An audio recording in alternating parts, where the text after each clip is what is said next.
ഇടുക്കി ജില്ലാ dealers cooperative സൊസൈറ്റിയുടെ കുമളി ശാഖയിൽ നിന്നും മുൻ മാനേജർ 1 കോടിയിലധികം രൂപയുടെ തട്ടിപ്പ് നടത്തിയതായി കണ്ടെത്തൽ. ഭരണസമിതിയുടെ പരാതിയിൽ കുമളി പോലീസ് കേസ് രജിസ്റ്റർ ചെയ്തു. കുമളി മുൻ ശാഖാ മാനേജർ വൈശാഖ് മോഹന്റെ പേരിലാണ് കേസ് രജിസ്റ്റർ ചെയ്തിട്ടുള്ളത്. 2021-24 കാലയളവിൽ കുമളി ബ്രാഞ്ചിൽ മാത്രം 1,49,00,000 രൂപയുടെയും കട്ടപ്പന ബ്രാഞ്ചിൽ നിന്നും 28 ലക്ഷം രൂപയുടെയും തട്ടിപ്പ് നടത്തിയതായി കണ്ടെത്തി.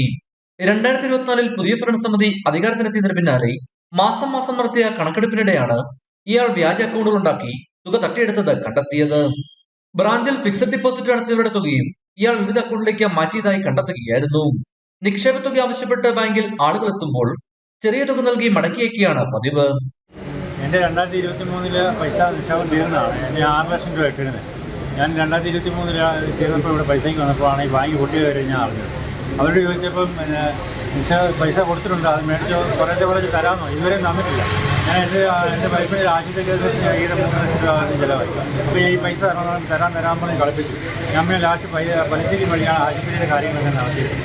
വീണ്ടും ഇവിടുത്തെ ഇപ്പോൾ പൈസയ്ക്ക് വന്നപ്പോൾ പറയുന്നത് ഇവിടുത്തെ സെക്രട്ടറി 1.25 കോടിയായിട്ട് തട്ടിക്കൊണ്ട് പോയി, ഇപ്പം പൈസ ഇല്ല. ഇപ്പം ഇവിടുത്തെ പ്രസിഡന്റ് ഇപ്പം പറയുന്നത് ഞങ്ങൾ പറഞ്ഞിട്ടല്ലല്ലോ പൈസ ഇട്ടത്, ആ രീതിയിലേക്കാണ് അവർ സംസാരിച്ചുകൊണ്ടിരിക്കുന്നത്. അതേസമയം മുൻ മാനേജർക്കെതിരെ നിയമ നടപടി സ്വീകരിക്കുന്നതിന് പുറമെ നിക്ഷേപകരുടെ മുഴുവൻ തുകയും തിരികെ നൽകുമെന്നും ബാങ്ക് ഭരണസമിതി വ്യക്തമാക്കി.